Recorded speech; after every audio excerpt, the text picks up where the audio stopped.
Guys, it has been too long. Danny Moe here with another episode of From Nothing to Something. I know it's been months, over a year for sure, since we've done the last episode. And, things have been a little hectic. A lot of you have been reaching out to me. You see me at Epic Fighting. You're like, what's going on with the podcast?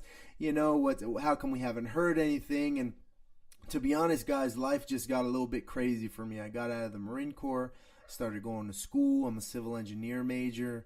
I became a dad, and I had a custody battle. And, there was just a lot of different things going on in my life that kind of required me to take a step back from the things that I enjoyed doing. Fighting was one of them, MMA, jiu-jitsu training, and the podcast was unfortunately one of the things that we had to take a step back from. But I'll tell you what, since I was away, I learned so much about life and goals and attaining goals and struggling and overcoming obstacles. And I've grown so much since I've gotten out of the Marine Corps. And it blows my mind, guys. It blows my mind because I thought that I knew a lot, and I learned that I really didn't know shit. And it's been an incredible experience. I'm still learning every day, and I'm still growing. And I've decided to come back and do the podcast. And we're going to do audio-only versions for now. There is something in the works for me to continue to progress the podcast. But for now, I'm looking to give you one episode a week, and it's going to be audio only, no video, no live feed, nothing like that. And I want to share my experience with you guys. I'm going to have guests on, and I'm going to bring you great content. I have new people that I've networked with, through the months off, that are going to come on and be guests and share their stories and hopefully inspire you, the listener, to get up and get out there and live your dream and chase your goals, because that's really what life is about. So many people sit here and talk about the things that they want to do. They talk about the things that they're going to do. And time passes you by over and over and over. And before you know it, it's been 2-3 years you've had this goal and haven't had any movement on it. So I think that having these successful people on the podcast, hearing their stories and how they got started and where they came from, and just having you guys understand that everybody who's something started nothing, hence the title of this podcast, From Nothing to Something. So today's episode is going to be episode 29, and I'm going to have a good friend of mine on, Harvey Castellano. He's the matchmaker for Epic Fighting. He's also a matchmaker for Golden Boy Productions, and he knows a lot about the sport of MMA and a lot about fighters, and he's definitely one of the best matchmakers in the business, 100%. Anytime Harvey matches a fight, it's going to be a good fight, and he's a good friend of mine, and I like him. He's a fellow East Coaster. He's from Queens, from the NY, unfortunately he's not a Yankee fan, he's a Mets fan, but hopefully we'll work him over in time. Guys, I'm really happy to be back, and I hope you give me some feedback on these podcasts and this episode, especially being that I've been gone for so long, and now we're gonna start bringing you content again once a week at least, and I hope you enjoy, guys. Episode 29, From Nothing to Something, Danny Moe with Harvey Castellano. There you go.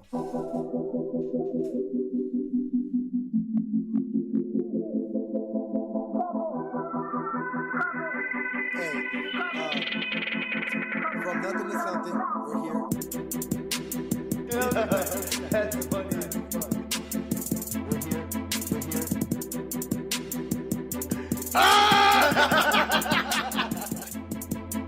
Spoken your normal voice like that. Yeah. Sound like Barry White. Hey, so what do you think about the new space? What do you think? You've been here before when I had it set up as a podcast, right? Yes, I have. I love that this is kind of like a man cave type. Yeah, it's like scenario like a love me wall. No, I mean it's look at it. It's all marined out. Yeah, I know. It's all like my award. Look, I got my Epic. Remember you guys gave me that Epic plaque? Oh yeah, cool. Yeah. Cool. They spelled your name correctly? Yeah. Shane Crutchin never lets anybody forget that they fucked up his name. Oh, well, Jason Stewart fucked up my name too, motherfucker. Fucking guy, man. I mean, really. But you know what? I can't be mad because even in his email, like you know how when people send you an email, it shows you how they have your name spelled in their address book? I didn't know that. Well, yeah, okay. I pick up on that. He has it. It pisses me off because he even has my last name spelled incorrectly there. What, like one L or something? No, it has an S at the end. Castellano. Right. Here's the thing: the email address doesn't have that fucking S. So why would my own name have the fucking S? You know what I mean? It just doesn't make any fucking sense. That shit is hilarious, bro. It's more of a case of his goddamn attention to detail. He's more focus on like the outcome and the bottom line, where right. I am a stickler for like all the details going into the bottom line. But you know what? When you're a person that's like Jason Stewart, like he has the perfect formula because he surrounds himself with people like you. You know, he knows that he's like okay with. Like, he'll cut corners all day. Well, we could just do this. But he surrounds himself with people that are like, no, we can't do that because we fucking need to do, you know? No, but the thing is that I've dealt with a lot of the stuff that we did before with the production. That is why, like, when I got you to do it, I was like, okay, this will fit perfectly. Right. And there's no way I'm letting it veer off until the next fucking idiot that Jason brings along. Well, you know, this last show, man, I was telling Melanie, like, Jason called me the like at noon on this last show, and I was like, oh man, what is it? Like, he needs me to go there and help set up the cage, and on Fridays I'm with my kids in the morning, and then my mother-in-law comes. So she had got here, and I my phone was charging, and I look at it. I'm like, oh, Jason Stewart called. I'm like, fuck. So I call him back, and he's like, hey, man, just wanted to check in with you. And I was like, oh, okay. And I was like waiting for it. And he's like, yeah, hey, just do me a favor. Make sure, you know, you talk about this and don't. And he was like giving me things to discuss. And I was like, this is the way it's supposed to be. Yeah. I'm the commentator. If you call me, you should be calling me like, hey, don't do this. Do that, you know? And then not asking you to dig a fucking thing out of mud. Hey, can you drive up here and help me get this cage out of the mud?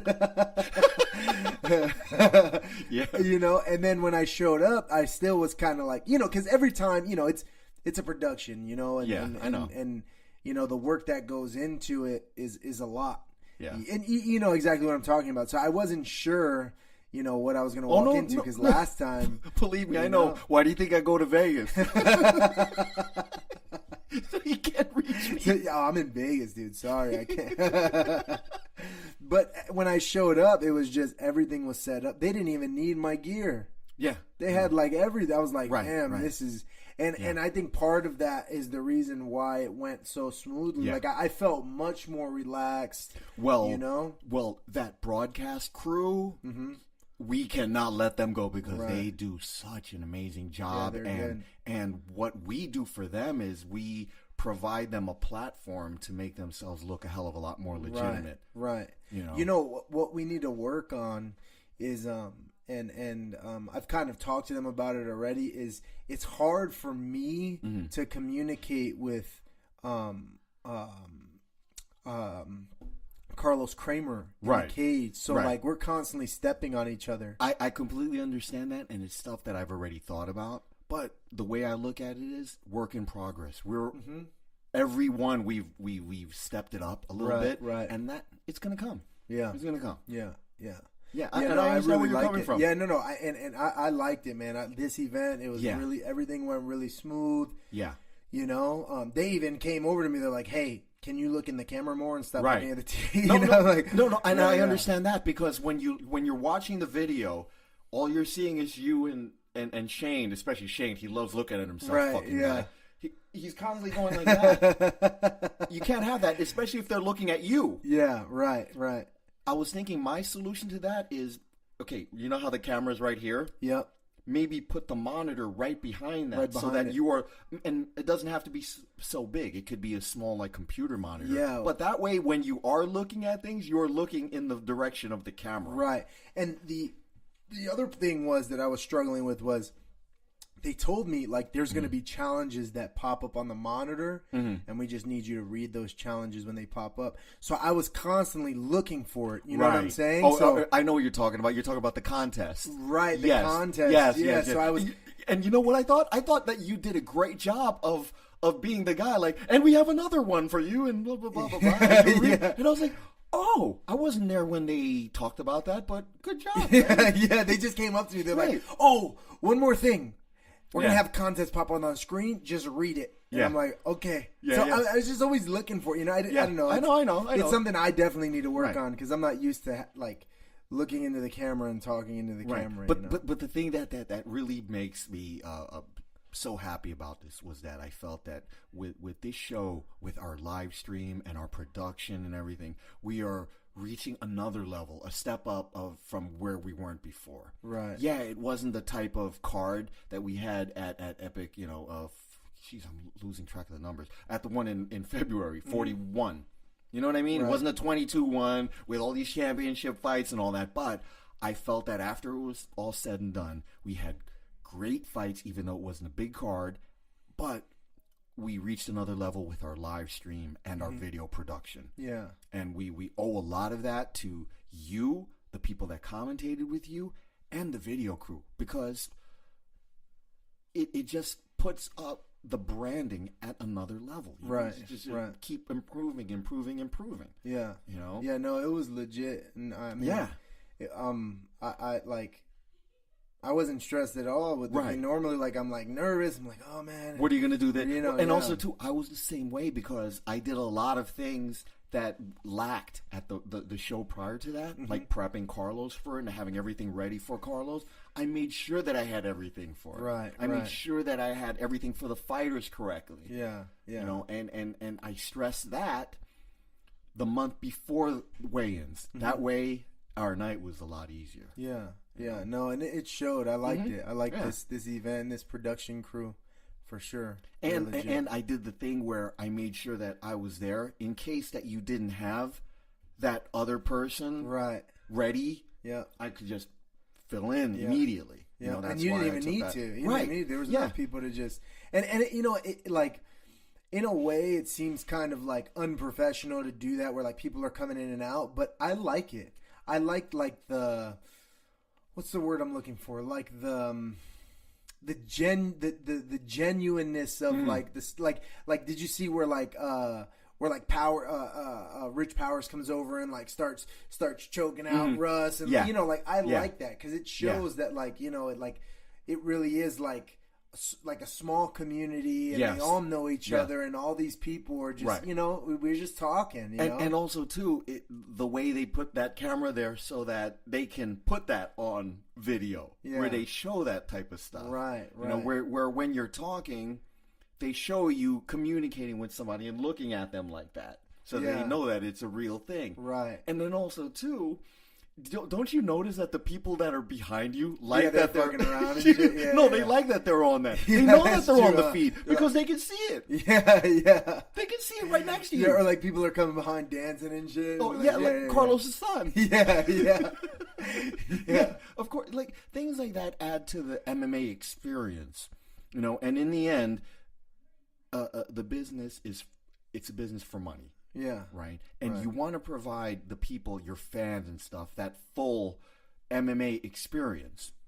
If they're not going to go and see that and enjoy that and feel that rush, that MMA rush, that full experience at a UFC show, well, then we have to provide it for our local Right. people. And I feel that, you know, we do a goddamn good job of it, and we're just going to keep getting better and better. Yeah. You know, we learn from every show.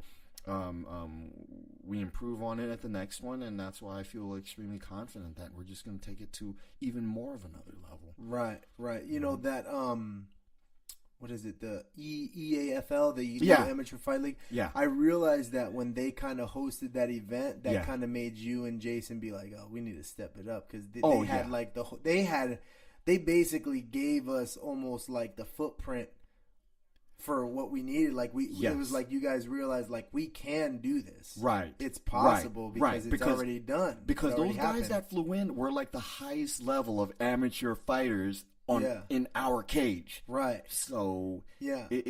I understand where you're coming from, and also too, a lot of it was the lighting, because that lighting was needed for television production. Mm-hmm. And then when people are new, our regular fans and our regular fighters came in, they go, "Oh my God, what's up with this?" Yeah, right. You know, it was kind of. I remember people coming up to me going, "Oh my God, you guys really stepped it up." You know. Yeah. Yeah, it all has a it's difference. so legit though. Like I think it's so cool, like just how far the amateur circuit has come. Like with you guys, you know, I remember like, you know, I went to Explode Fight Series, you know, and it was just, you know, like to me that was just kind of like, and you know, they even displayed that in, what was that movie with, my bad, did I just kick you? My bad. No. What the hell did you kick? I don't know. I thought I felt something and then I felt you like jerk back. But what was that movie with that one comedian from King of Queens where he was an MMA fighter? Do you remember what I'm talking about? Yeah. Here Comes the Boom. Remember. Here Comes the Boom. Yeah. Now I laugh so hard when the scene happens and like he's like behind the stage. He's like, "Are those real chickens?" And they're like, "This is the route, dog. Like this is because that's really what it is. That's exactly how Explode Fight Series looked, you know." And it that's like a hilarious analogy. Yeah, but that was like. It's like a comedy, and people who don't know the sport of MMA, they thought that was just a comedy skit, but really, that's what amateurs were going through, you know? And before that, there was no amateur. It was like, you want to fight? Okay, pro fight. You know, and like fighters are just getting in, like, you know, like I think Dean Lister was saying, you know what? I Chris heard that. Lieben I heard that in the commentary. And you know what? There's a point that you raise in your commentary in the last two shows, where like, you know, if you put these type of fighters in the cage, back when MMA, these are pro matches. Right. There's no difference. Right, and the level that we have, especially if we have like experienced guys for like title fights or something, real killers, they could have taken out some of these guys in the first couple of UFC fights. Yeah, 100%. Like, and that's the thing is like, I almost hate using, and Jason, that's one of the things Jason called me about at noon before the fight. Is he kind of wanted me to stray from talking about like amateur and like lower level, but like, and I almost hate saying it. But I mean, even though that's what it is, it's amateur, but it's not. The word amateur has like almost like a negative connotation to it, and that's not what these fights are. You know, like the only difference between this and if you were to go see a UFC event is well, you know, it's not as big of a production. It's not on national TV. One and two, they're not being paid. You know, like the money that these fighters are being paid in the UFC. Right. However... Oh, yeah, all that money? Yeah, I know. They're not getting paid the extra $3,000. You know what I'm saying, Harvey? So, $3,000. Yeah, you're not lying. But, it's crazy to me to just think about, like, it's such high-level skill, you know? Like, when you... Like, if you're a fan of MMA and then you come and watch Epic Fighting specific... Because there's still amateur events that I'll watch on like Facebook feeds of like, you know, people that I know from like the Midwest, and I'm like, oh, these fools, they look like amateurs. Yeah. You never have anybody on the card that's like that. Yeah. I mean, you know, sometimes, occasionally things happen. Sometimes people just look so bad in there. But for the most part, like this last, like you're almost too good of a matchmaker, because like this last fight, like we had like a draw. We had, you know, it's like the fights are almost so even and good that it's like, oh, well, that draw, you know why that draw happened. That draw was because you know, the funny thing was that I've had two cards that happened like that. There were points taken away, and because of that point being taken away, it ended up being a draw. That's crazy. That happened at remember the Alviso Rhea fight, where you and Stefan Bonner kept going to the video of like the groin shot that really was. Oh yeah. His corner told him. His corner. I think I brought it up in the commentary. I think we brought it up, but I can see his corner told him like, you lost that fight because of the way you acted.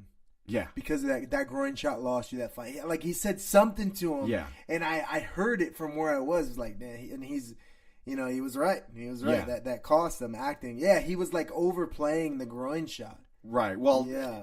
I mean, it's a groin shot. Yeah, you know, I know that. It, but the thing was that Stefan Bonner killed him, saying that he shouldn't win Fight of the Night. He should win the Best Acting Award. Oh yeah, you know, and I mean, well, you know, also too. God damn it, man, he was a little off the, a little over the top with his goddamn commentary. You know, but he's funny. You know what he said. I remember one time when the dude got like there was one fight where the dude just got like obliterated in like the first round, and then he was like, I want a rematch.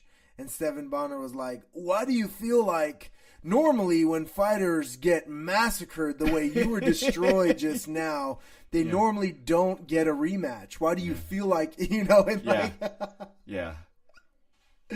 Oh, man. You know, it's been a great ride, man. I really, like, enjoyed it, you know? And, you know, like, I did 9 years. I keep telling people all the time, you know, people are asking about the podcast. This is the first episode that we've had back in a while, you know, and, you know, being gone out of the Marine Corps, getting out and shit, and then trying to kind of figure life out. It's been fucking wild, man. It's been a wild ride, bro. Like I've been out now almost 2 years. Mm-hmm. It'll be, it's 2000. I got out in May of 2017. So 2 years I've been out of the Marine Corps now, and like, it's just crazy, man. Like I was a staff sergeant in the Marine Corps. You know, I had like this title, and and like I was somebody of like relevance, and then I got out, and like none of that shit mattered anymore. You know, and originally I was getting out to fight full time, and I wanted to train, and like I kind of knew that was gonna happen, but I was more under the impression that like I would be in the gym, I'd be work, you know, and then life just kind of smacked me with the family and kids, and I had to figure something else out. I know, you know, you have to make adjustments, and dude, I mean, we all know what a fighter has to go through to just, you know, be able to compete, right? And how are you going to be able to do that when you have, you know, a lot of the responsibilities that you have, right? You know, it's tough enough for a fighter that only has to fend for his own. Right. And that's kind of like, for me, bro, I was like, I'm going to go to school and I'm going to go to school for like a generic degree that like is going to be super easy. The GI Bill is going to pay my rent. I'm going to live in someone's fucking bedroom for $500 a month in like El Cajon. And I'm just going to train. I'm just going to be raw as fuck. But, you know, now I got mouths to feed and a family to, you know, so things just kind of changed really quick for me. And, you know, it's been fucking crazy, man, because what I thought being in the Marine Corps, I knew everything that there was to know in the Marine Corps, right? Like it is very easy to get to a point when you're like, hey, I know the expectation. I know how to get, you know, from here to here, you know, the Marine Corps it's like a cookie cutter life, you know, and like they take care of your medical, your dental, you're guaranteed a paycheck all the time. They give you housing. Like the Marine Corps really, really takes care of you. And fuck, man, I joined the Marine Corps at 17 years old, you know, and I got out, and it was like, fuck, now Melanie and we have to figure this shit out, you know, and I decided to go to school for engineering, and then that's why we converted this to the podcast room, is because once I started hitting like, look, man, I was a horrible high school student, right, Harvey? I was a shitty high school student. I barely graduated high school, and I would always just tell my teachers, because I enlisted in the Marine Corps at 17. You can do that with your parents' approval, you know, with your parents' signature.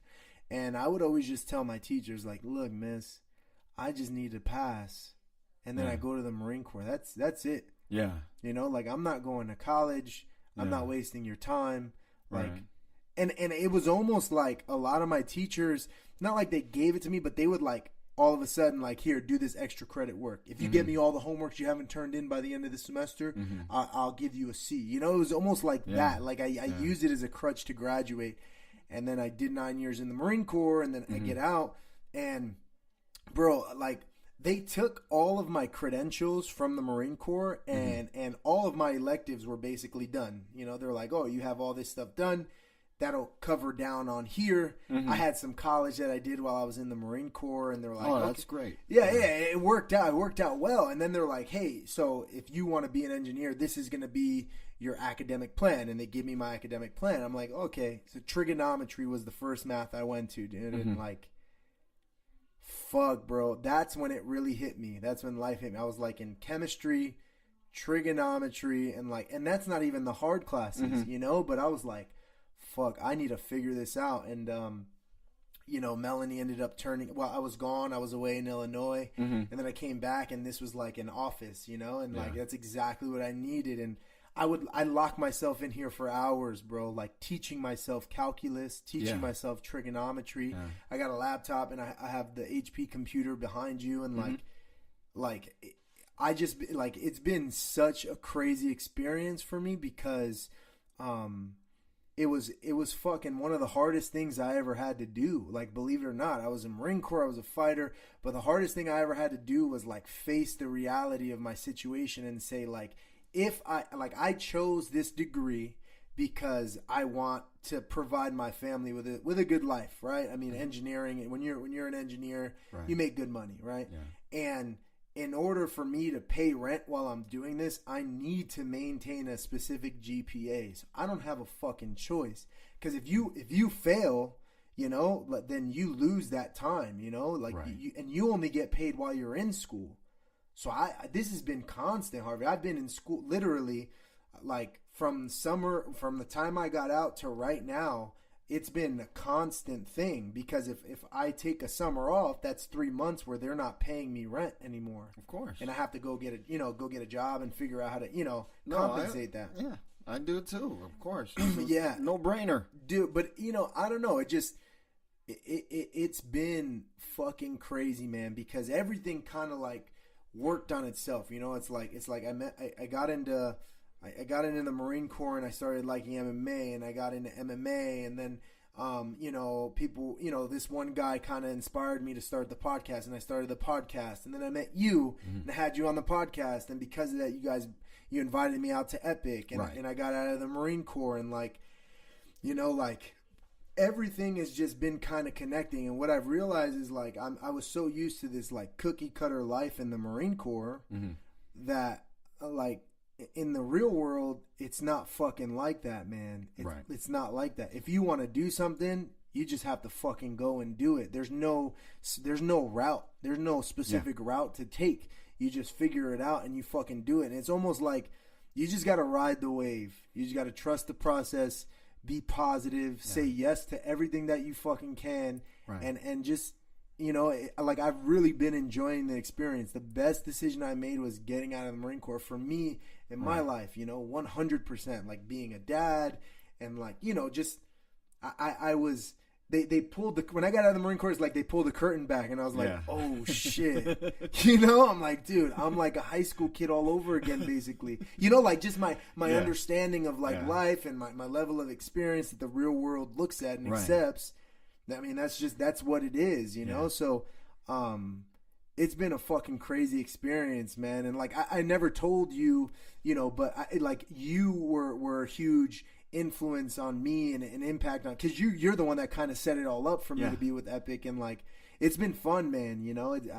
I really do enjoy being at Epic and doing the commentary, like, it's fun. Yeah. Well, okay. If you think about it, had you not had the podcast, right, you never would have done it. Exactly. Right? And I never would have seen you be able to, carry on a good conversation and talk about fighting and be witty. We already talked about, okay, well, if you have to be in front of camera, we already talked about you got the look, bro. Yeah. And because you also have the podcast, I know how you sound, and you're not a guy who sounds good on the microphone and has the look, but has never competed. Right, so you have competed, and you know jits. So you're able to explain technicalities of things while they're going on. Right. And that's where you add value to it, because you can explain what's going on there and what you see. And what this fighter's doing wrong. Yeah. And you know how to bounce that. And I've had too many experiences with people. Okay, yeah, it'll be pretty entertaining to hear them talk about fighting, but but they don't really know. They don't really know like the technical. Like I wouldn't be able to tell you what to do to get out of a chokehold or something like that. Right. No. Even though you're a fan of the sport, you follow the sport. Right. I don't know the technicalities of what it takes for that guy or what that guy is thinking in there. Right. You've been through it, and you are a grappler too. Right. So you understand. Yeah. You've also been hit, so you understand. Yeah. So, but and when I saw that, well, he does have the podcast, and I think he'll be a perfect fit. And then when you did it, I thought that he did a great job.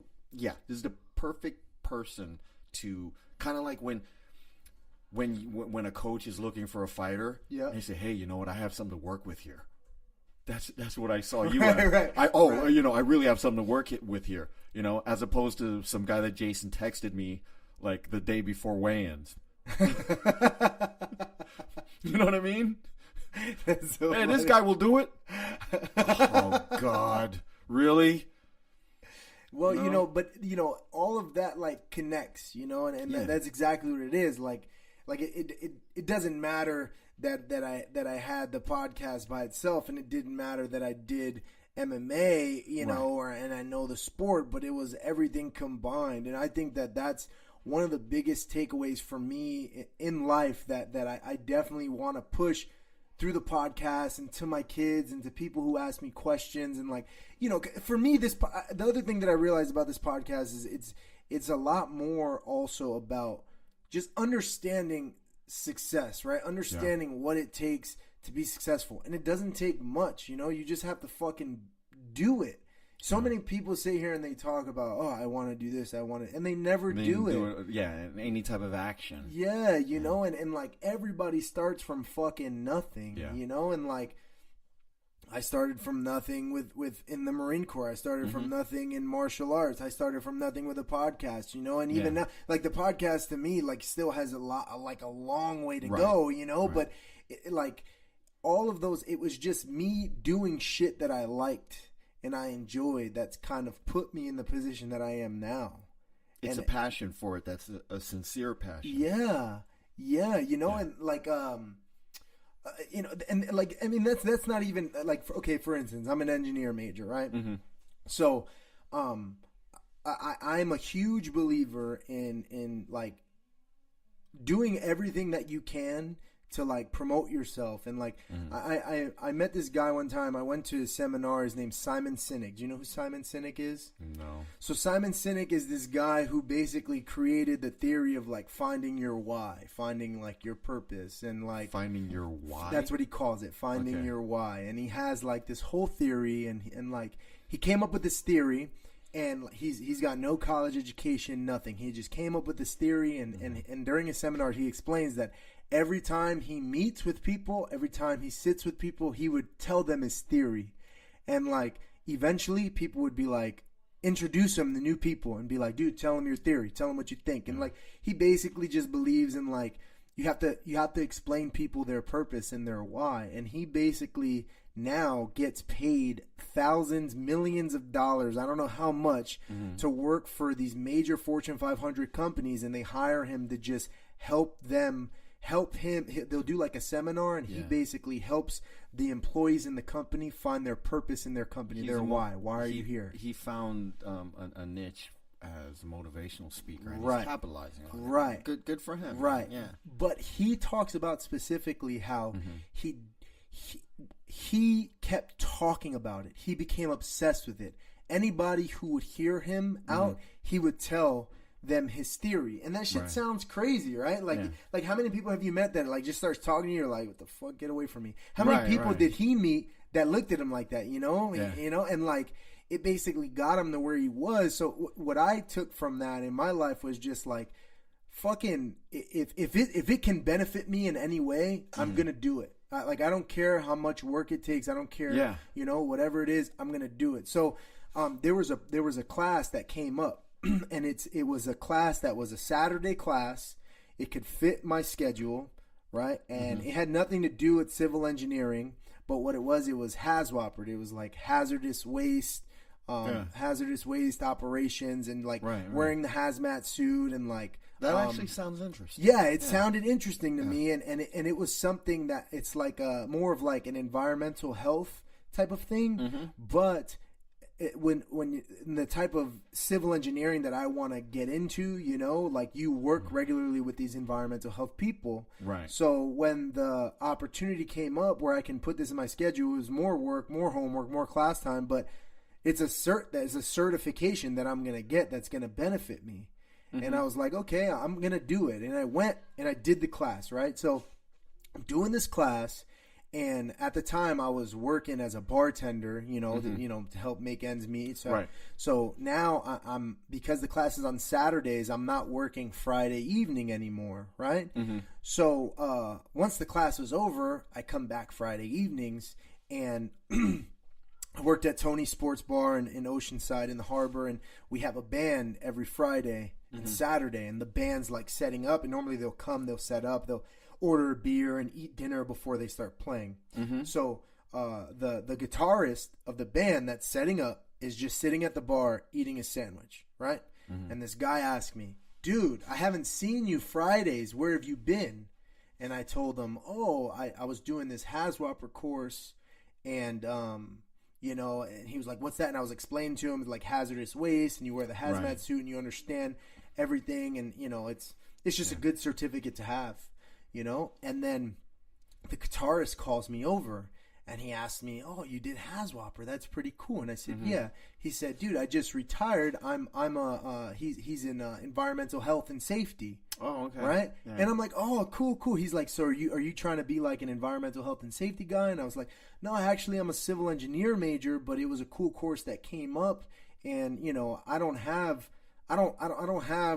the time, you know, most kids get out of college and they're like, I'm going to hang out for like a year and then look for it. I don't have that luxury. Right. I need a job right away." So I told him I'm just looking for opportunities to make myself more marketable when it comes time to apply for jobs. And he goes, "Oh, dude, there are these people that are coming here today to see us play, and the wife's a civil engineer and the husband's a land surveyor.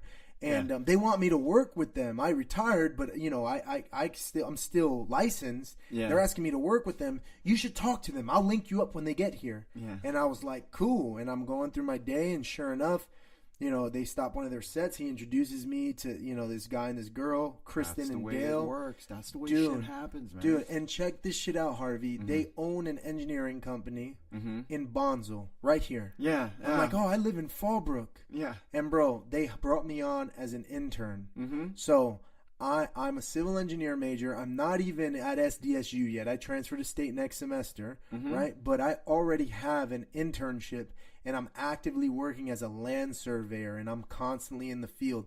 And all the other kids in my class were like, "Dude, how did you get an internship? Normally they don't want you to. You're like a junior." Yeah. And I told them, I just talked about what the fuck I'm doing, man. Anytime I met somebody and I had the chance to tell them what I'm doing, that's what I did. And you know what? I feel that a lot of talented people, because they're not balanced socially and know how to do things like that, you know, strike up a conversation with somebody, which will lead to that door being open for you, right? Right. That type of shit happens to me all the time. I bet. In real estate, it's fucking huge, right? Not only just because of that, but if you put yourself in any type of social situation, you have to be able to, you know, blend in. Right. And a lot of times in business, it just takes that one person that you meet. And if you can hit it off with them for some type of common purpose or some type of common you've eliminated a lot of the walls. You broke down a lot of the walls that you need to break down in order to get from point A to B. Right. You know what I mean? Like you always wanted to, from where you're at now, let's say that's point B. Right.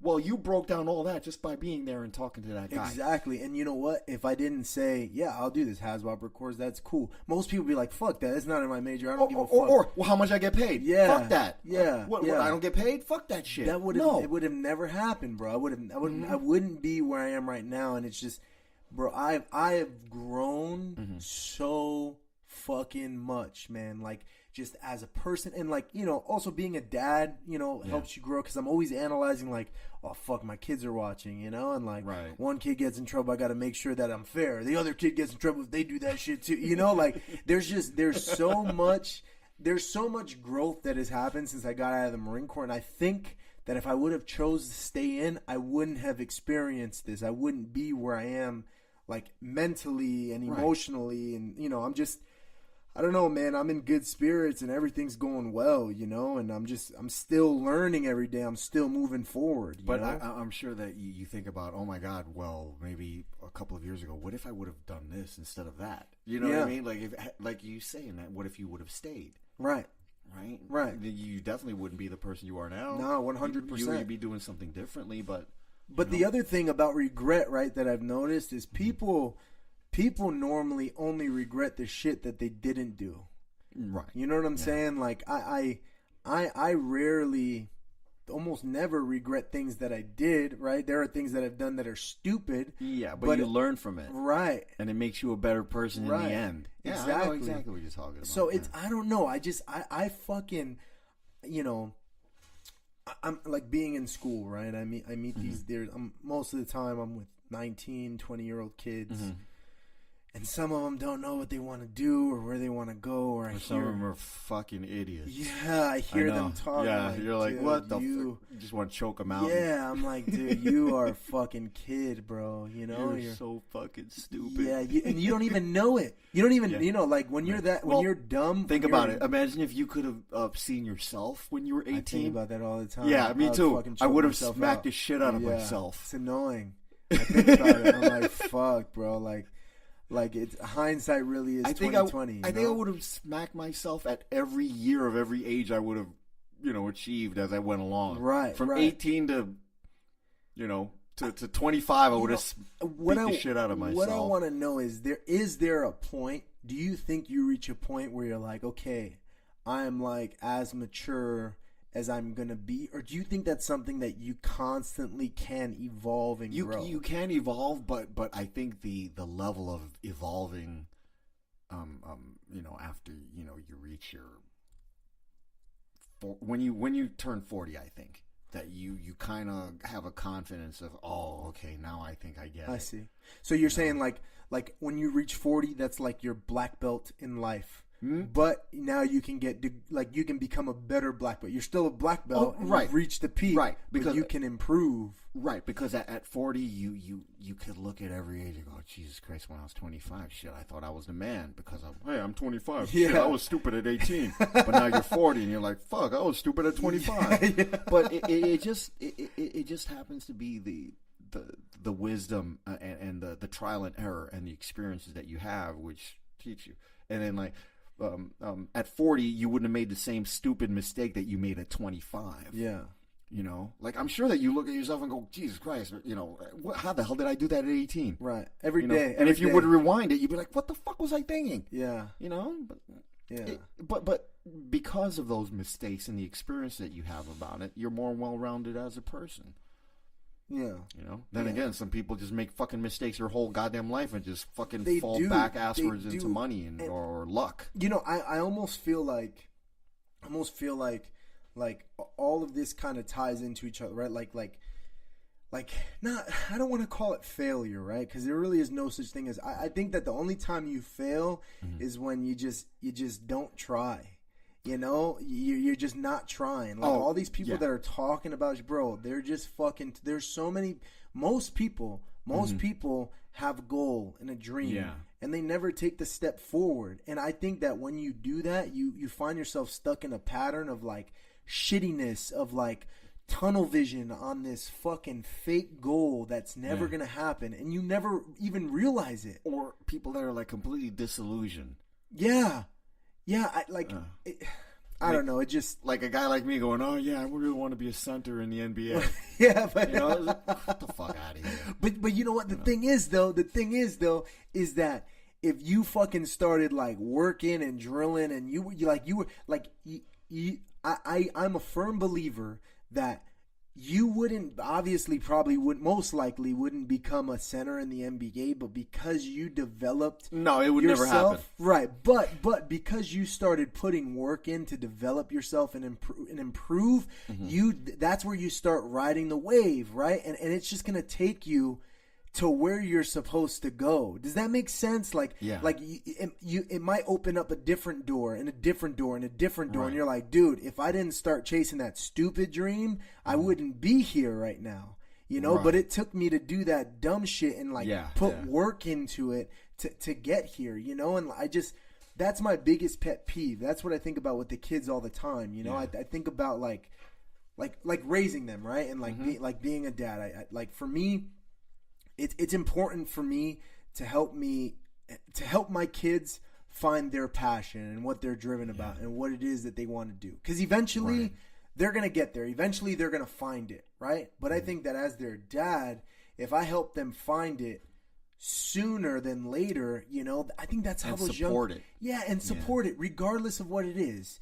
You know, like, I think that's how these young prodigies start, is like, you know, a lot of times it's like just the luck of the draw. Like, look, like the Ball brothers, like you know, like their dad was a fan of basketball and they were born. And their dad was in the NBA. Right, he was in the NBA, and like a lot of times you have parents who kind of perpetuate their dreams through their kids, and it doesn't work out, and it creates resentment and shit like that. But it worked out in this case, right? Yeah. But what if it didn't? What if they wanted to be what if they were meant to be? Well, it worked out so far. They haven't achieved. True. They haven't achieved the things that their dad thinks they're gonna achieve. Right. I think a lot of it was BS marketing and hype. Yeah. But I see where you're going. Yeah. I think that I started reading this book that talks about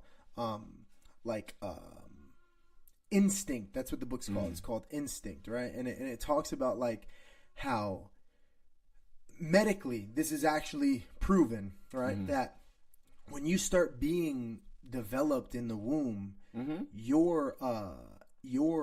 cells that create your heart, it instantly start beating at the same pattern before they even come together. Right? Okay. Isn't that fucking crazy? Like when you're being developed in the womb and your heart the cells that build your heart, all of a sudden they just start beating at the same pattern and come together and form your heart. And the book is basically this psychiatrist who's I forget his name. I wish I had the book right here. It's in the living room. But he basically talks about how his theory is that if you just shut everything out and just listen to you. You have your own frequency that's going to take you to where you want to be. Everybody's here for a reason. I agree with you on that, because I feel that, and the key thing is that if you only listen to you, right?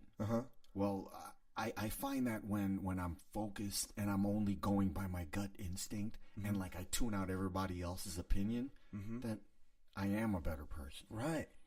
Right. You know? 100%. How crazy is that? And like, you know, man, there's so much that like I stay up at night, Harvey, in my living room and shit. And like, sometimes I'm watching a movie and there's just thoughts growing through my head of like questions that I had. Like, you know what trips me out is like Annalise, right? She's 8. She's with her grandma right now, so she's not here. But my stepdaughter, she always has questions and she's always thinking. And I realize that like, as we age and we become adults, right, we kind of lose that interest and that desire to have questions. You start trusting information, right? Like you meet a guy, like a doctor tells you this. You're a doctor, you know what you're talking about. I'm just going to go with that. Someone tells you this. You just expect these subject matter experts to know everything, and you kind of believe it. And I think that feeds into that, is where you're talking about how it becomes more difficult to shut everybody out and listen to yourself, because you feel like these people have experience here and they know what they're talking about. True. You know, and kids don't have that problem. You know, kids, if you say something to a kid and they have a question, they'll ask it. You know, they're so curious.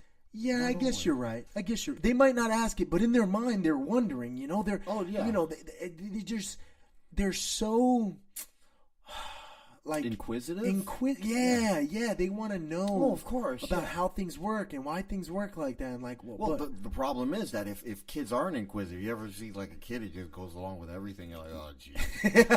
Yeah. Those are the worst. I hate those kids. It's right. They just copy like, oh, you're doing that, I'm doing that. Oh, yeah, you're doing this, right. Well, like it goes. Everything has a balance. Okay, you could have some kid who's a straight A student and stuff, but he might be awkward socially. Right. You might have somebody that's a C student, but can get along in any situation and any social situation that you throw him in. You know what I mean? So it's always like an even, well-balanced person that you want to become. So it doesn't necessarily mean that the most academic smart or the valedictorian is going to be the most successful person in life. Because a lot of those smart kids, I see them they might lack something else in life. They're just weird.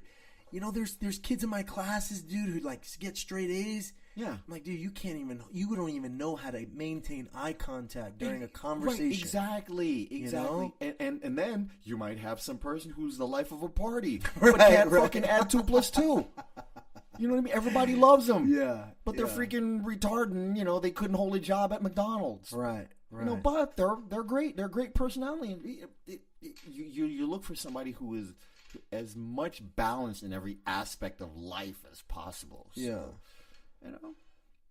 Yeah. You know, I don't know, man. I'm always evaluating things like this. You know, these like there's always questions that come in my head and things that I think about, and like it's part of. It has everything to do with like where I am in life. You know, I still don't know where I'm gonna be or what I want to do. You know, I'm kind of riding this wave right now, and you know, fuck, man. For all we know, you know, Epic gets some sort of wild TV deal. You know, and they're like, dude, they're gonna offer you this much, and you can just You know, and I'm glad that you said that because the way I feel now in the sport, it's the wild west. And it hasn't completely grown yet. It's still in the growth stage of the marketing process, and we have yet to see what it's like when it becomes completely mainstream and worldwide, all over the place, where it's saturated. Yeah, we're in a position where we're getting this experience now while it's growing, and like you said, what if one day somebody goes, "Hey, the product that you're doing right now, we want to take it to the next level, and we have $1 billion, and we want to put it behind you to do what you're doing on another level." Yeah, if that happens, everybody's life changes. Right. Yeah. You know? And I feel after, and I think I watch more fights than anybody. Right? I believe it. For example, had I not watched another promotions fight, I never would have seen you. Yeah, that's true. Yeah. And I saw something in you in that fight where I said, I got to get that guy on my card. Right. And I only do that for that show. I do it for other promotions. Yeah. And a lot of times I may get the next Danny Molina from that show. Right. I'm like, oh shit, this guy's on this shitty card, but goddamn, that's a good fucking fighter. Yeah. You know, and maybe I might find a guy like that. And that's why I continue to go to every other show, regardless of what I think of the card or regardless of whether I know who the hell's fighting on the card. But that's the cool part about you, Harvey, is you're doing what you enjoy. Yeah. You know, you don't you don't give a fuck about what other people think. You know, and I think that's another obstacle that people need to fucking overcome, you know? It's like really like do what the fuck you want. Well the thing is that I trust my own judgment, and if I feel like that is the fucking fight. You know, like if I like a lot of times I'll go to one promotion and I'll see a guy and I'll go, holy shit, if I put him against that guy, fuck, that's gonna be a banger. You know? And excuse me. And that's why I do it. And I can see something in somebody, you know? And because it's a passion, you know, there's no the decision that I always make is what is going to be the dopest thing that can happen in the cage. Right. That everybody goes, wow, that was fucking cool. Yeah. And that's the way I think about it. And that's what I think about whenever I put together something in our own cage. That's so fucking neat, man. And like you even, since the last time I had you on here, and we haven't really talked about it yet, but like You did the matchmaking for that Golden Boy production, right? That Tito Ortiz versus Chuck Liddell. Which those matches were so much better. Oh, my bad. Okay, that was me now. Fuck. Anyway, he just pulled my freaking headphone cord and squashed my fucking face. Your fucking face was fucking. I'm so sorry, man. I instantly knew it was me, and you were like, "What the fuck?" You had this look on your. I'm so sorry. We're still working out the kinks in this studio, Harvey. Don't worry about that. Okay, don't move your leg. Oh man, sorry. Right. I don't even know what the fuck I was saying. We were talking about the Golden Boy production. Oh yeah, yo, you know what? If there's one thing that the one thing I can say about where they dropped the ball, Golden Boy dropped the ball, was that there were a lot of people on that card who are going to have great MMA careers, and in like 10 years, you're going to be like, oh shit. Yeah. They were on the first Golden Boy card. Right. Where's the fucking video footage? Oh, They missed everybody. They didn't even have the cameras on. Wow. You know what I mean? Yeah. So I put together a lot. Why didn't they? And these do are the that? top. This is the top talent. Well, it's partly my bad because I assumed that they would. Mm-hmm. But when it was going on, I realized that holy shit, they don't even have any fucking cameras on this. Wow. I had some talent on there that they're gonna have great freaking MMA careers. Yeah. And I think that they dropped the ball. If they really want to do the MMA thing for Golden Boy, they dropped the ball in there because there are some fighters in there who are going to have way better careers than a lot of the undercard people. There were people on the undercard where I know amateurs that could have taken them out. Yeah. That's crazy. But I didn't know that happened. That's wild. But why would you even do that? You have a production crew there. Why not? Once it starts, fucking record. Well, I think that what they dropped the ball on is they promoted it more as like a boxing type formula for their promotion when it's completely different in MMA. Because in boxing, when do you really care about the undercard of a boxing match? Never. Okay, if anything, they might pay attention to the co-main, right, or the one before that, maybe 3. Yeah, but but the thing about MMA is, like you said, like it's still such a young sport. Yeah. You know, it's like and people who aren't in the sport don't realize that there is fucking talent floating around. But also too, you also see that there's a lot of talent that we have here that hasn't been discovered, because I can spot a fighter in another promotion or even overseas. God, if they would have put one of our camo guys in there, he'd take him out. Right. You know, because we have that high level of talent. Right. But at the same time, there are some people that they are not doing the things to get to that level, to open up the eyes of the promotions to get to the level that they want. You know, whether it be social media wise, whether it be picking the correct promotion wise, or getting the right opponent and keeping active. Right. Everybody has the dream of being in the UFC, but you need to. The UFC is not going to take the best camo guy that's unbeaten. You need to have a couple of fights under your belt. Yeah. I don't know. It's weird the way it works. It reminds me of like the MLB. You know how like in the MLB, people aren't. It's not like other sports where they're not drafted out of college. You know, it's like in college they're still using goddamn metal bats. Yeah. You know, you have to go and you play AAA ball and minor league ball, and then you have to fucking prove yourself. Right. And even when you make it to the major leagues, if you fuck up or you make a mistake or you get injured, they bump you back down. Right. And they're watching how you perform, and they won't sign your contract again if you're not fucking making it happen in the minor leagues. And that's almost exactly the way like the pro MMA is. It's like when you make it to the big card, UFC specific, especially UFC is like. Yeah. They're known for like having guys and then just dropping them, you know? Like I know Jesse Taylor's been going through a lot of shit, like he won the Ultimate Fighter and then like they just dropped him, and like Now he's struggling to find a fight. I think he just got a fight just recently, but what else? How they did Sage Northcutt, and Sage Northcutt. Did you hear what happened? Yeah, he broke his face. That knockout was fucking wild, man. You know what I think?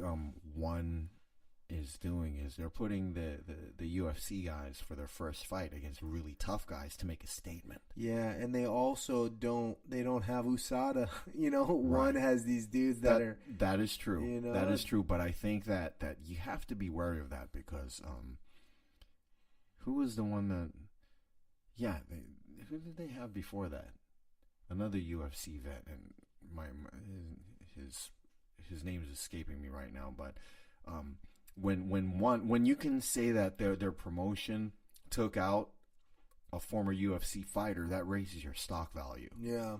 Kind of like if you were at a regional show and your first win is against a guy that just got cut by the UFC or is a UFC vet. Well, then that raises your stock value. Right. And that raises your chances of being at a Dana White contender fight or being on the radar of the UFC. Right. I think that we are in an area where we are talent rich. We are a talent rich area. Yeah, it's oversaturated. Like there's so many good fighters. I think a lot of it has to do with the weather because the weather that we're living in right now allows a fighter to train all year long. Yeah. Imagine if we're on the fucking East Coast. Yeah. Yeah, well, those dudes, some of them are still fucking out there in the snow getting it, man. No, true, like but you have it's kind of like a barrier. Yeah, you know what I mean. Yeah, and no, for sure. As opposed to where we live, right? It's a lot easier to get up at 70 degrees than when it's below 40. Yeah.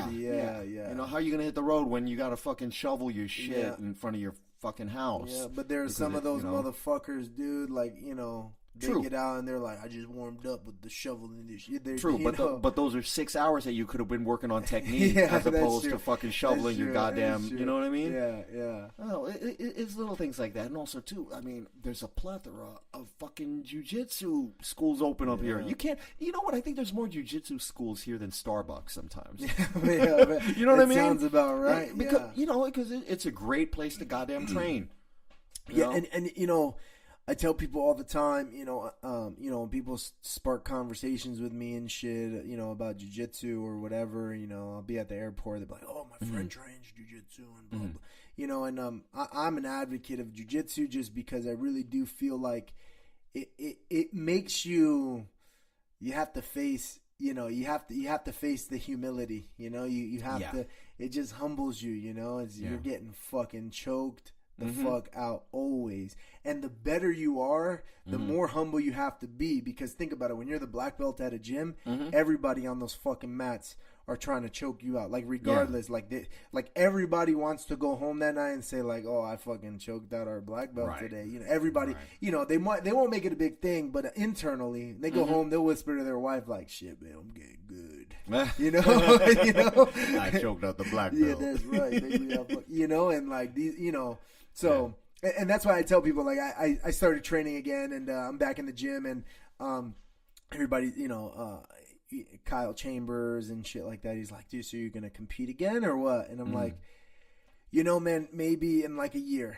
Because I'm a purple belt, and the truth is that it's different when you're a purple belt because I'm going to go against killers, monsters who've been training consistently, You can take years off and then come back, and 3 months later, if you're a blue belt, compete and dominate. But when you're a purple belt, it's a little bit different, So it's like the higher you go, the more adversity you're going to face. And I think it's good to deal with that, right? Because it helps you in life. It helps you deal with everything that you have fucking going on. And it's a continual process where you have to keep your skills sharp and updated. Always. You can't just have that layoff and all of a sudden be able to compete with purple belts. Yeah, no, you can't. You always have to be fucking ready. So I always tell people that jiu-jitsu's the shit, and people will ask me like, well, I'm looking for some places to train. What do you think? And I'm like, well, I'm a 10th Planet guy.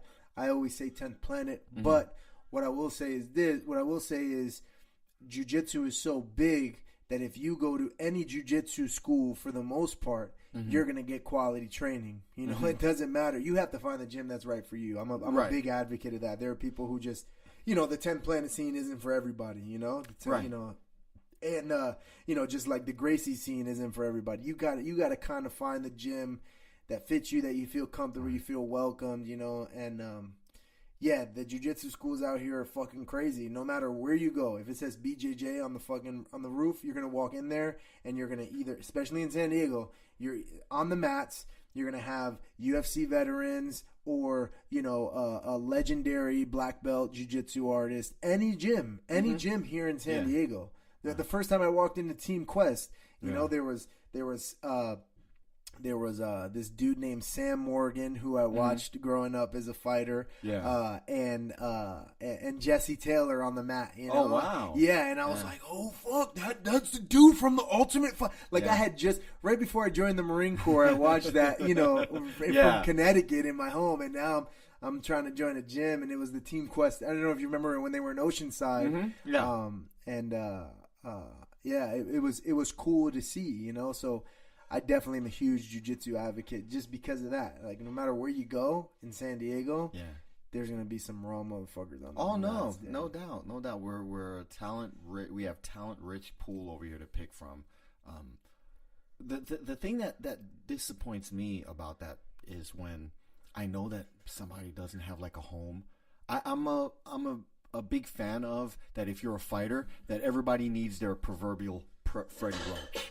You know what I mean? Yep. You need that one guy that will smack you in the face if you're doing wrong. Will tell you the way it is, unfiltered. That will push you to become that on that next level as a fighter. Mm-hmm. A lot of times I feel that there are fighters who may be physically talented and they're missing that, and I lead them to another gym or a gym that I feel that they're perfect fit for, or that they're geographically really close, so it'll be convenient for them, and they don't do it.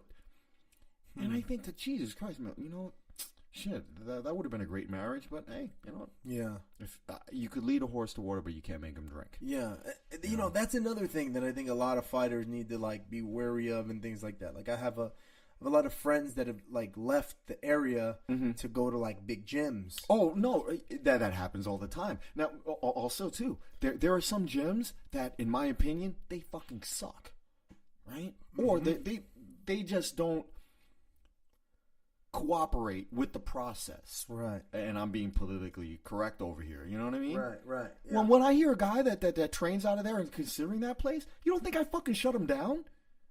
Right. You know what I mean? Right. Like, hey, yeah, well, and this is the type of fighter that is trying out like maybe 4 different gyms and trying their trial period and deciding. And then I go, oh yeah, I know that gym. They fucking suck. Mm-hmm. No, fuck them. No, don't go there. I specifically tell people, no, don't go there. Yeah. I know who their coaches are. They blow. The last time they got a fucking win in the cage was like 2012. Nah. Yeah. Don't even bother. I know some gyms. I'm not going to give them no shout outs. No, I know that. We don't want to cut them down, but there's some gyms there that they have an agenda, and nah. Yeah, I just you have to find that happy medium. And timing is everything too, right? Like timing is everything. Yeah. Like okay, I'll give an example, right?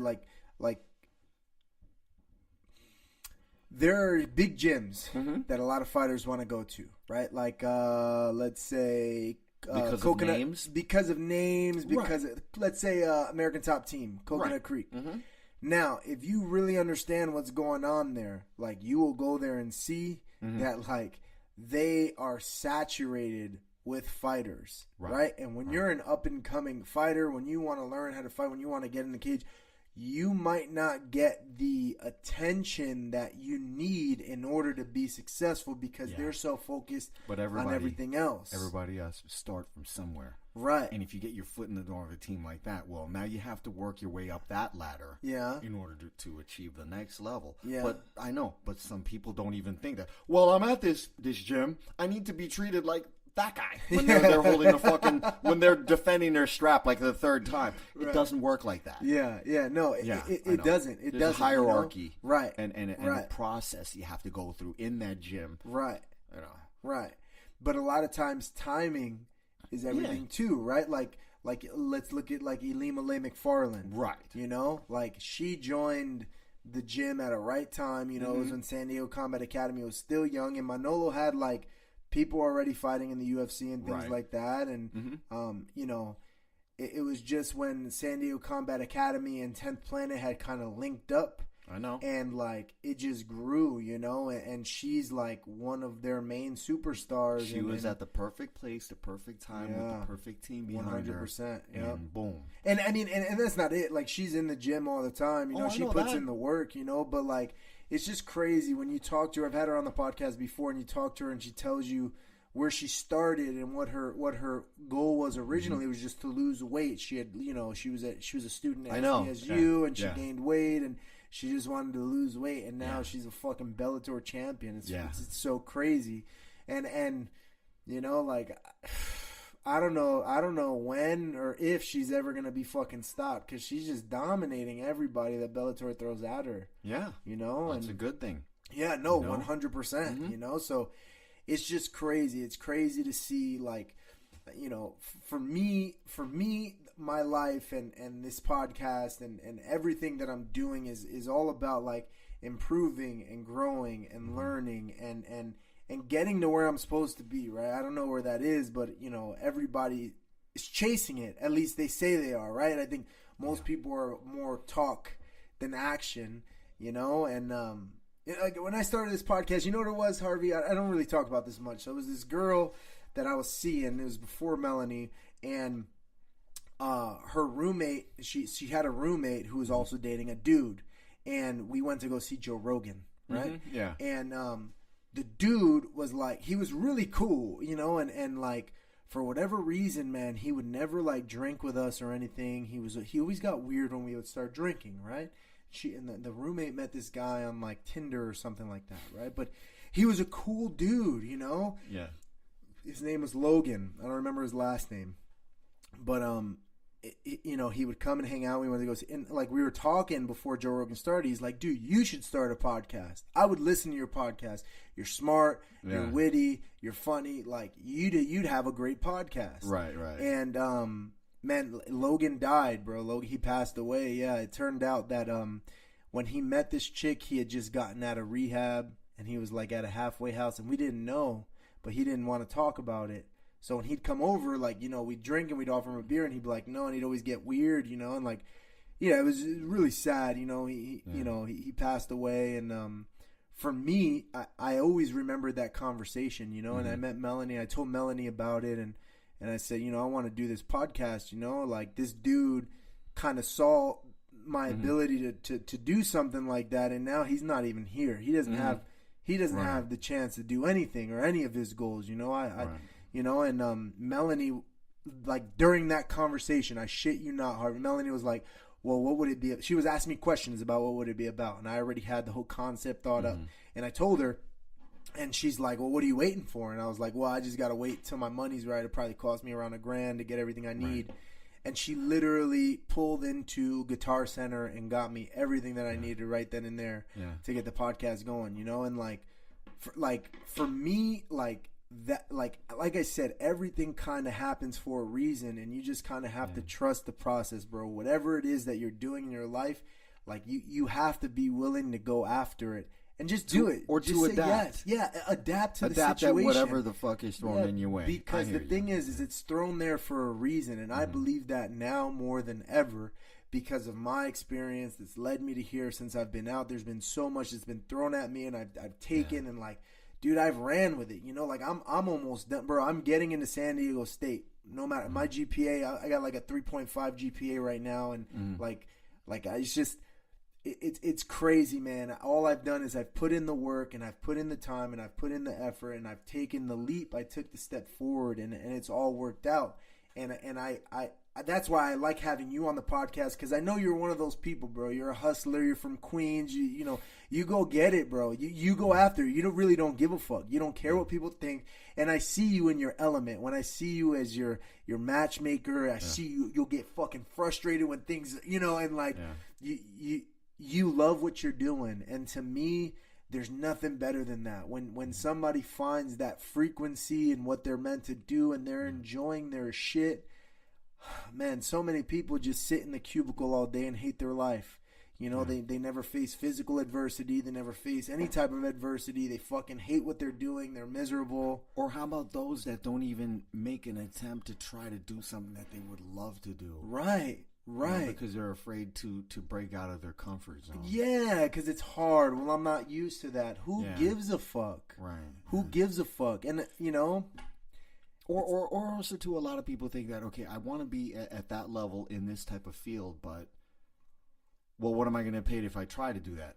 Oh, I can't do that. No, fuck that. I ain't going to do it for that much money. Oh, well, dude, I mean, you know, all right, Floyd Mayweather, he makes a hell of a lot of money. You want to take a look at his first paycheck? It's nowhere near that. Right. But it's a process. Yeah, yeah. You know, like the UFC fighters for their first fight don't make a hell of a lot of money. No, man. But no. How about Conor McGregor's?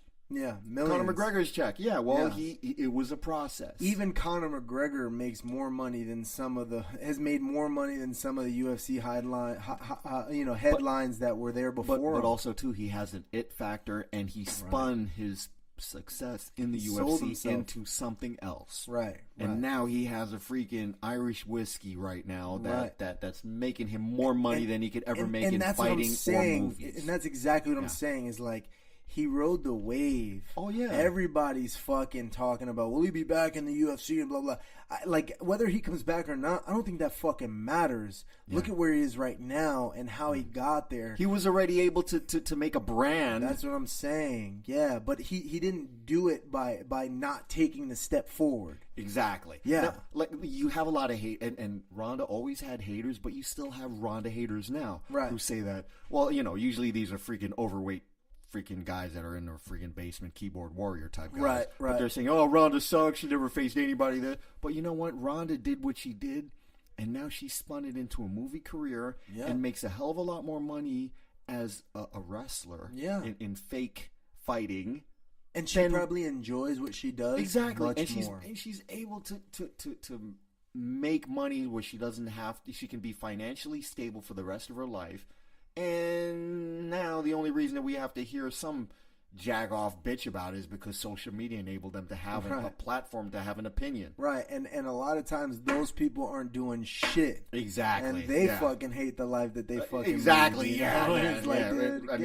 I wish we could fucking call them out now, but then that would be giving them type of credibility. Right. You know? And that's my method of madness. Well, shit, man. We've been here for like an hour 15. I got some steaks. We're going to throw on the grill and shit. We're going to do it up. We got some Heinekens we're going to drink. Man. Yeah? Well, thanks for being on, man. You want to give any plugs, any shout-outs or anything like that? Yeah, man. You know, we have Epic 43 on August 16th. I already told you that I have it stacked already. Yeah. Right now it's already stacked compared to our last card.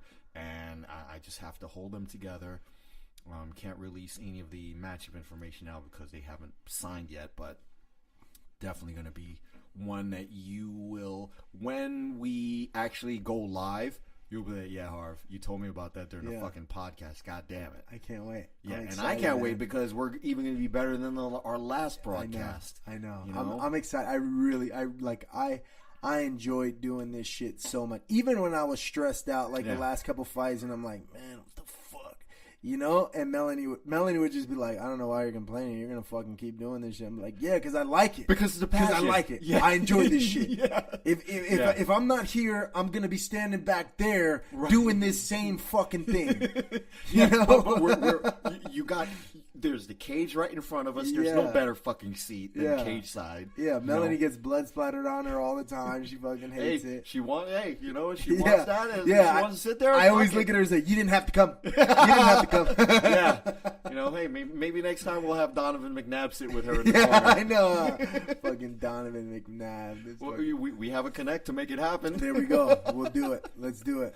All right, bro. All right, man. Well, thanks for being on, Harvey. Anytime. I fucking appreciate it. We'll do it again. I'm going to keep doing this every week. Yeah. I think this is just, even though this isn't like, I don't have the video like I did last time. I don't have a producer or anything like that. It's a lot more low key, but it's going to be easier for me to maintain this for a little bit until some other stuff gets off the ground. There's some other stuff kind of lined up that we're waiting on. So, I just want to be able to put content out, man, because I feel like I'm at a point in my life where, like, there's so much going on in my head, and I want to I want to push that through this microphone to the person across from me who's already gone through life experience and, you know, has so much to say, you know, and like I think it's valuable to the listeners and I mean, fuck, at a minimum, it's valuable to me. I don't give a fuck if nobody listens to this podcast. It helps me out. You know? So, and also too, it gives you a library of what you have done at this point, and then that way when you do more of them, you can always look back at this one. Right. You know, I mean, Joe Rogan has thousands of podcasts, and the first 100 are completely different from the ones that he does now. I watched. Yeah, I do too. There was this picture that got put up, and it was like him in Red Band when you know, and he still had hair and shit. Yeah, and they still had hair. They were like, you know what I'm talking about? Yeah. But it was like years ago. They were like in some fucking cheap LA apartment. Yeah, and it was like Joe Rogan. Remember, Joe Rogan started here, and I was like, dude, that's true. You ever see the one of Jeff Bezos in the first Amazon office? Yeah, in 1999. Yes, I sell books or something like that. Yeah. Can you imagine if you would have been that jerk off that said, I ain't fucking working his ass. Fuck this guy. Fuck him, Jeff. He's a jack off. You know. But that's how and that's the fucking crazy thing, man.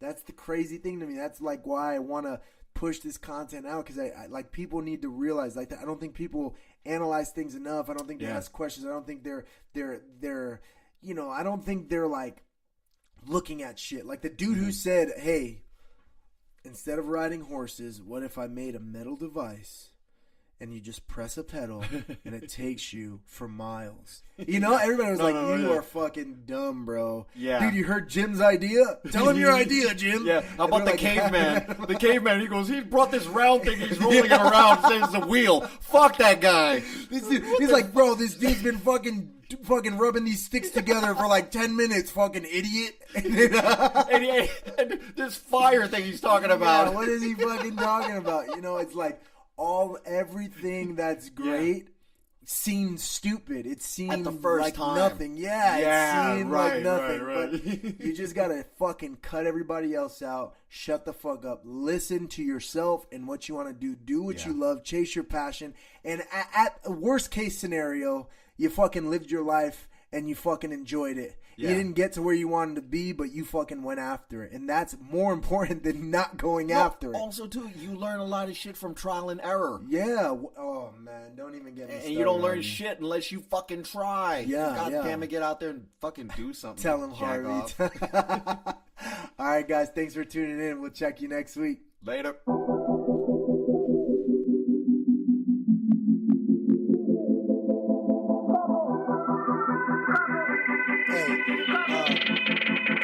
From nothing to something, we're here.